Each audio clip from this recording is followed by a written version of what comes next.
Welcome to Missionary Monday, where we talk to real-life missionaries and hear about their experiences living in the mission field. I will also share some missionary stories with you, and we'll hear testimonies of how God has used people, just like you and me, to tell others about Jesus. I can't wait to get started. How about you?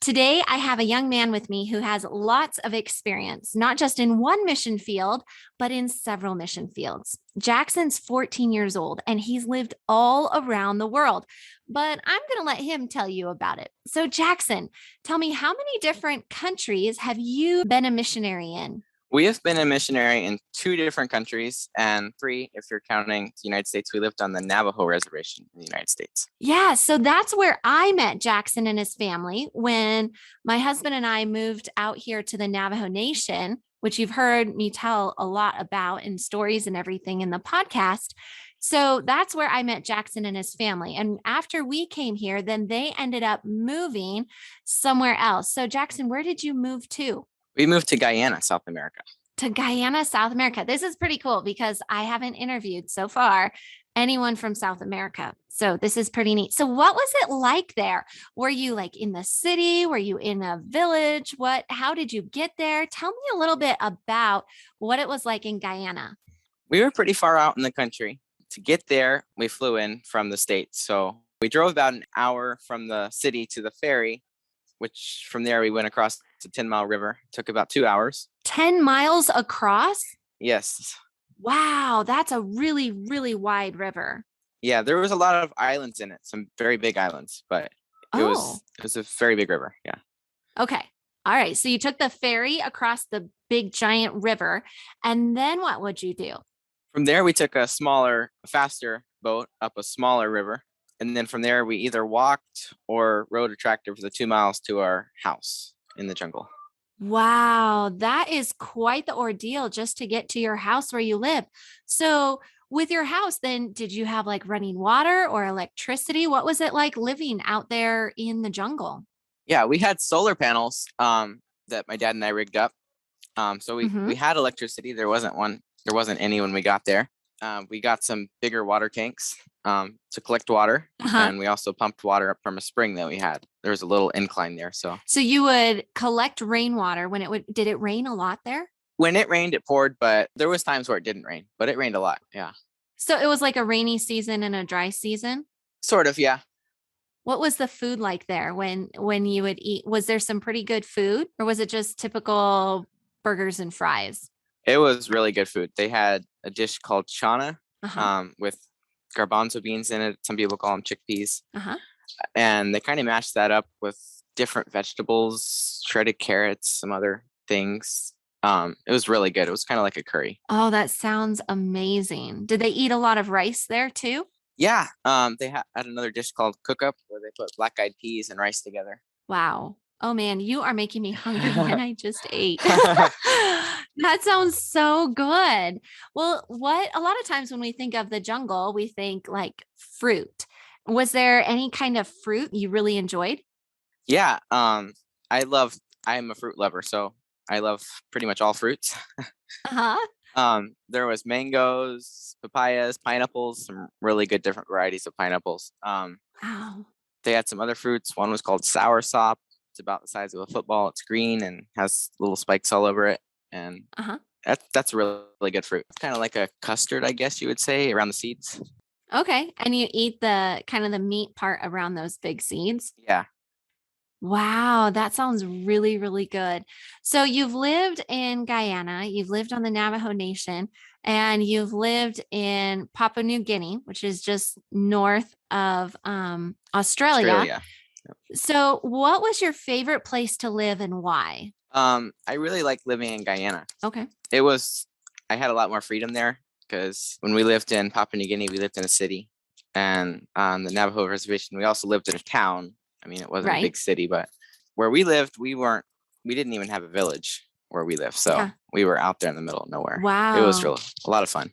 Yeah. So what led you out to Guyana? What was your family doing in Guyana? My dad Mhm. was a pilot, so he went out there to fly the planes, do medevac flights into the interior. So he was like a mission pilot, right? Yeah.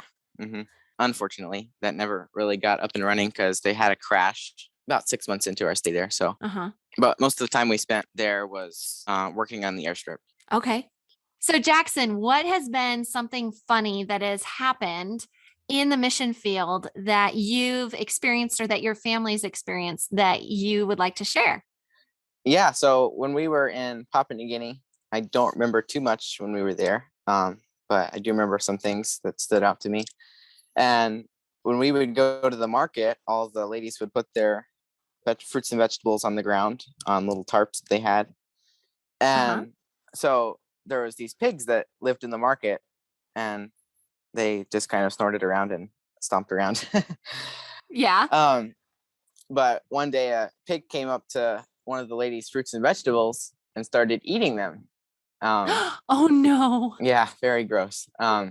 And so she took one of the vegetables and she swatted it on the backside, and it ran away snorting and squealing. But yeah, Wow, that's hilarious. Like here you have these pigs that are just running like free range. They're just running around. Mhm. And then they see this market and it's a market that, they put their fruits and their vegetables out. It's in a pig's eyes, it's like, "Oh, it's my buffet. Yeah, I'll just come and eat." And she goes and swats it with her vegetables. That's pretty funny. Wow. yeah. And to me, these pigs were giants when I was there because I was little, so they were bigger than me. So some of them had a mean streak in them. Most were pretty, just minded their own business. Yeah. Were these pigs wild or were they like raised by families? They were tame. Yeah. Okay. All right. But that is another story. When we were in Guyana, we did get attacked by hogs. You got attacked by hogs? Yeah, I should have said we walked into them, and they weren't too happy about that. We walked into their territory unknowingly. We were exploring. One of our favorite things to do there was explore. They had tons of logging roads, because logging is a big thing they do there. But so we walked kind of into this little trap the pigs had laid. I'm not sure. We walked in, and there was pigs on either side of the road. Uh-huh. We were walking on a dead end road, so they actually went on the only outlet to the road they stood in. And so we kind of just stood there and prayed, and eventually they ran off. Yeah, but we got a pretty up close look at them. Pretty frightening. Wow. Yeah. So basically they blocked your exit Mm-hmm. and stood there. And it's like, what do you do? Yeah. And so you guys thought to pray and Jesus helped to protect you Yeah. and that they ended up leaving. Yes. Wow. That is such a neat story. But we ran the whole way home. I bet. I'd be like, all right, let's get out of here. Yeah. Let's go, go, go. Yeah. Oh, wow. So, what is a story about how God has used you to make a difference in the lives of those around you? One thing we always do when we go into a mission field is we generally just spend our time there making friends with the people first, and then Yeah. do Bible studies, tell them about God. Right. Yeah. And I'll tell you, there's a couple ladies that just come to mind. They're still like to this day, they still ask about you. And Yeah. and we've talked about how, wow, Jackson and his family, they just really embraced the people and they loved on them and they were friends with them and they helped them and they made sure that they were there for them and showing Jesus to them. And because of that, they were baptized and they were coming to church and able to learn about God because of that. And that's so important. I think what you touch on is friendship evangelism, of being friends with those around you and able to help them to know what Jesus is like through your actions. Yes. And, boys and girls, you don't have to go to another country to do this. You don't have to travel by plane and then ferry and boat and car and motorcycle and tractor. You don't have to do that. You can look around you each and every day for people that need a friend, because that's where it starts, is with a friendship. Yes. Wow. So Jackson, would you encourage other people to be a missionary? Yes, very much so. Why? What do you see it being valuable for them? I think it's a very good experience for kids to kind of get out of their shell or their inner Mhm. circle and to learn about other cultures and make friends for God's kingdom. Yeah, I love what you said. To be able to just get out there, learn about different cultures, be able to experience those different cultures and sharing Jesus. And boys and girls, when we share Jesus with others, they are going to have that opportunity to choose him. And Jesus is coming soon. And we want to tell everyone around us that he's coming and we want them to be ready.